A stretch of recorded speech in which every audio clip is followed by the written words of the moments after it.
El Gobierno Nacional está elaborando un proyecto de ley para crear un sistema integral de cuidados, para lo cual el Ministerio de las Mujeres convocó una comisión de especialistas compuesta por miembros de ese ministerio, miembros de la CEPAL y del Programa de las Naciones Unidas para el Desarrollo, que son quienes van a redactar esta iniciativa. Para hablar acerca de qué son las tareas de cuidado y qué aspectos se podrían legislar para la primera infancia, es que convocamos a Mónica Fernández País. Ella es doctora en educación, licenciada en ciencias de la educación, docente, investigadora y especialista en educación inicial. Hola Mónica, buenas tardes, ¿cómo andás? Hola Elena, un gusto, ¿cómo te va? Gracias por llamarme. Gracias por estar en sintonía en el día de hoy y queríamos consultarte por este tema que seguramente va a dar que hablar próximamente, ¿no?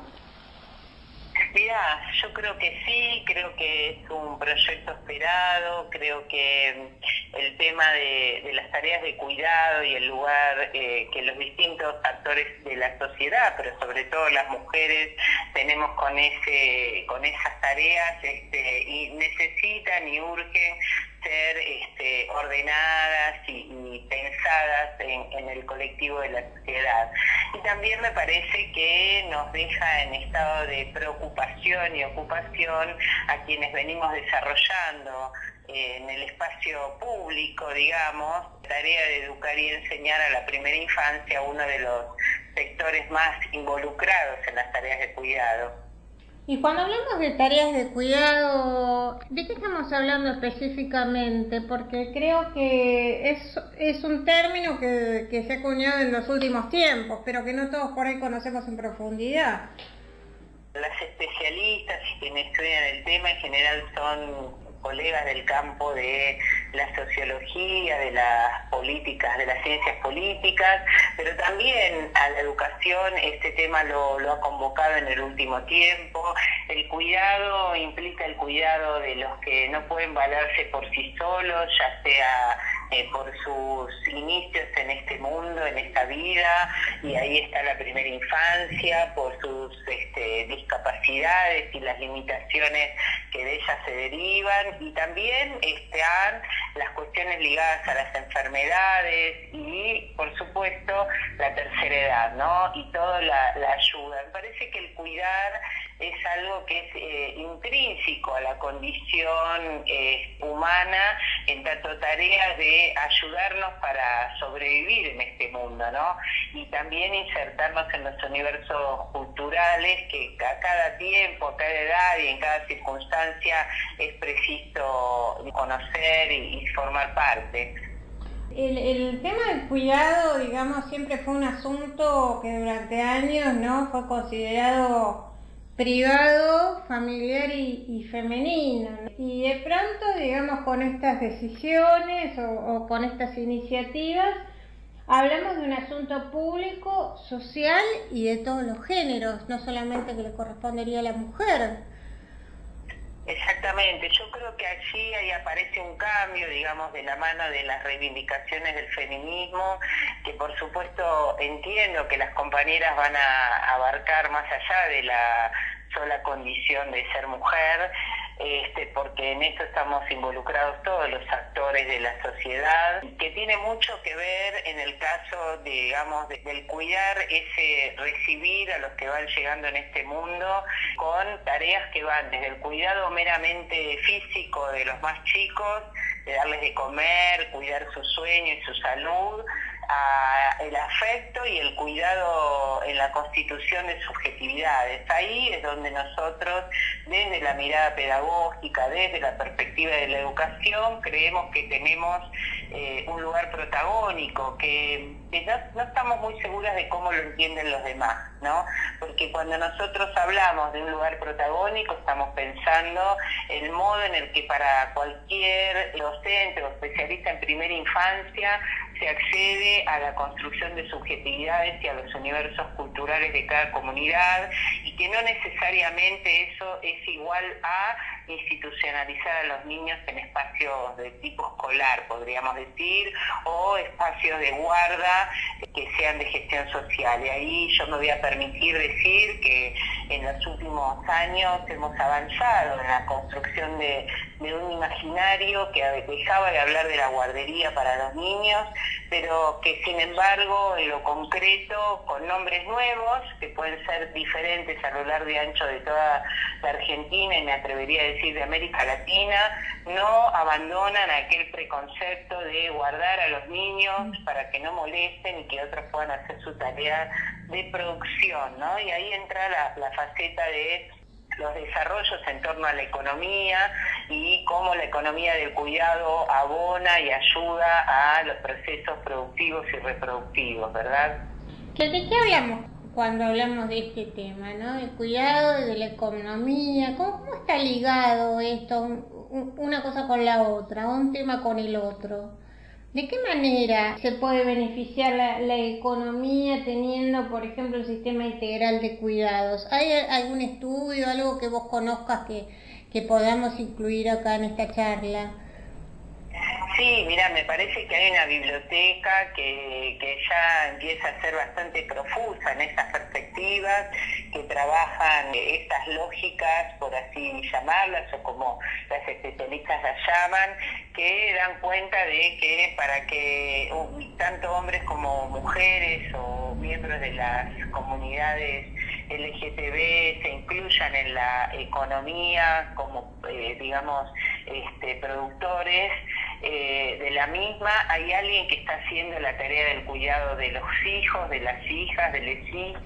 hay alguien que está haciendo las tareas domésticas, hay alguien que preparó la ropa, la comida y ordenó la casa para que todo esté resuelto y que uno pueda salir a resolver las cuestiones de la economía cotidiana. En ese sentido me parece que hay que sumar y no hay que entregarle al mercado y a las lógicas económicas la idea de que no somos cuerpos produciendo, sino somos sujetos que construyen subjetividades todo el tiempo, que al lado de esas tareas hay amorosidad, que al lado de esas tareas hay algo que se disputa en el orden de la esfera pública y la esfera privada que debería ser revisado a la luz de lo que para nosotros son las lógicas de la educación, que es inscribir a los que van llegando en los universos culturales, simbólicos y en una lógica de memoria, y que esas son tareas específicas que también hay unos especialistas específicos para desarrollarlas, ¿no? Nos parece que el derecho de nuestras infancias a recibir educación, a recibir cuidado,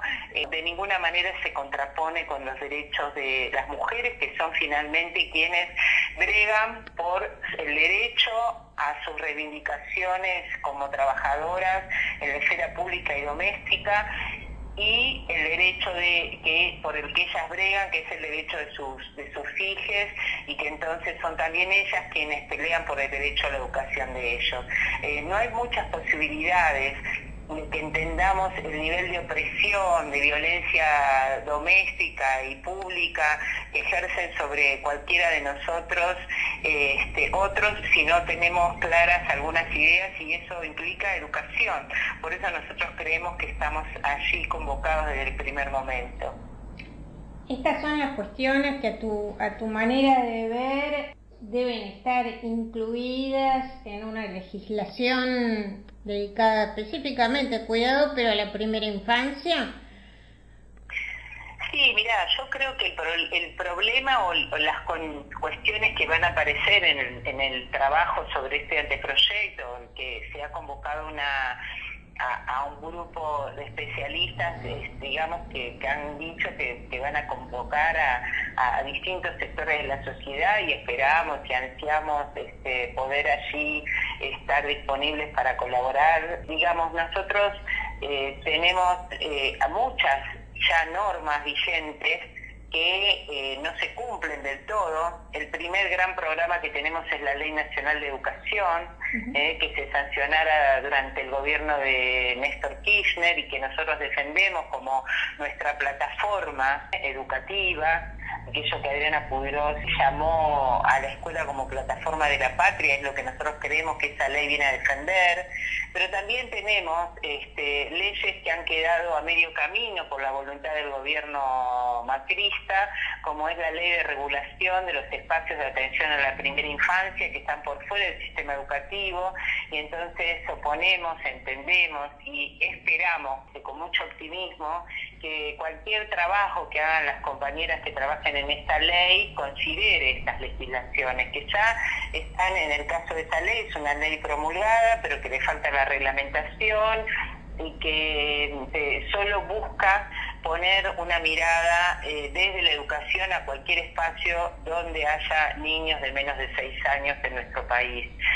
Creemos que eso es fundamental, es decir, que las leyes no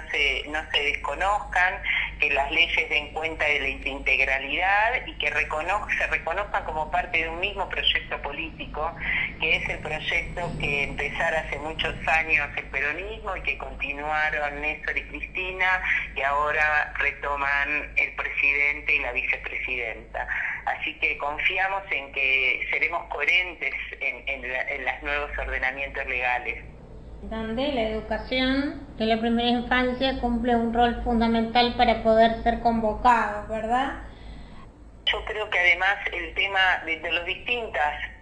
problemáticas que han surgido en el último tiempo, atender las cuestiones de los espacios disidentes, las minorías que han hecho sus reclamos, tienen que ser todos contemplados en cualquier tipo de legislación que piense cómo se le muestra el mundo a los que van llegando. Y ese es un punto donde creo que no tenemos disputas, sino muchas cuestiones que afilar, que ordenar, pero no disputas, ¿no? Entonces confío en que podremos hacerlo.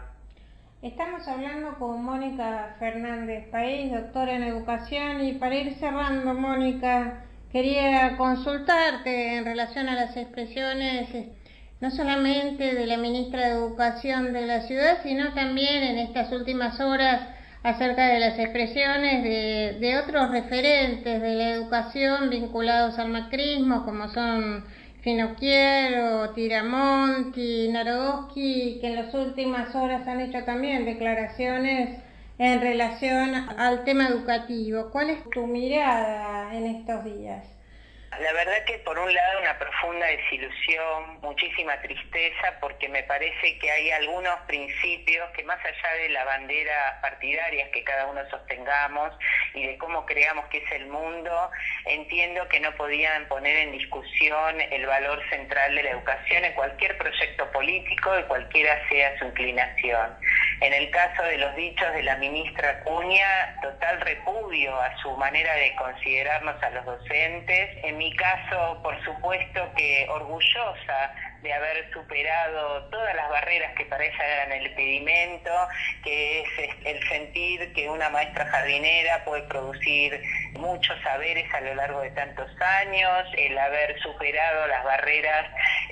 con mis compañeros de producción de conocimiento y sentidos políticos. Me parece que en el caso de lo que dijo Acuña y alguna de las cuestiones sobre las que no se hizo hincapié, yo tomaría un minuto para decirlo, que tiene que ver con lo que ella expresa como un fanatismo por la primera infancia y que se contradice profundamente con las medidas de gobierno que viene llevando, por lo menos en los últimos 2 años. Alguien que se llama fanático de la primera infancia no puede estar cerrando escuelas infantiles y jardines maternales como hizo la ministra Acuña en los últimos años. Con lo cual uno vuelve a descubrirles la verdad de perogrullo, y que vuelven a poner el tema de la primera infancia en la agenda, porque así lo dice el Banco Mundial, la OCDE, UNICEF y todos los organismos que vienen a decirle a la Argentina cómo se hacen las cosas. Me parece que ahí hay que tener en cuenta que además de un desprecio hacia los docentes que quedó explicitado, yo creo que de una manera brutal, Acuña busca conseguir el consenso social para acabar con un modo de educación pública que excede el problema de la ciudad de Buenos Aires. Por eso el repudio ha sido masivo, ha sido de uno y otro lado de nuestras fronteras, porque lo que ahí se está diciendo es que los maestros básicamente somos personas de poco valía, y quienes somos maestras jardineras sabemos que esa ha sido la gran operación del liberalismo para quitarnos el sentido de nuestro trabajo y también quitarle la importancia, ¿no? Y a eso se suma en el día de hoy, en las últimas horas, las expresiones de pedagogos, ya con un poco más de renombre, con reconocimiento, como pedagogos, avalando esa postura, lo cual da cuenta de un proyecto político que viene a confirmar el interés de desarmar en próximos proyectos de gobierno, que esperemos nunca vuelvan a concretarse, la educación pública y el derecho a la educación, ¿no? O sea, las expresiones de Guillermina Peramonti en cuanto al adoctrinamiento dan cuenta de eso, y por supuesto las felicitaciones de sus secuaces, ¿no? Mariano Narodowski y Alejandro Finocchiaro. Mónica Fernández País, te agradezco muchísimo esta charla acá en este programa de Sintonía Educar, y por supuesto seguimos en contacto no solamente a través del programa, sino también a través de nuestros quehaceres con los temas educativos. Te mando un gran abrazo, Mónica Fernández País. Muchas gracias, Elena, por la oportunidad. Cariños.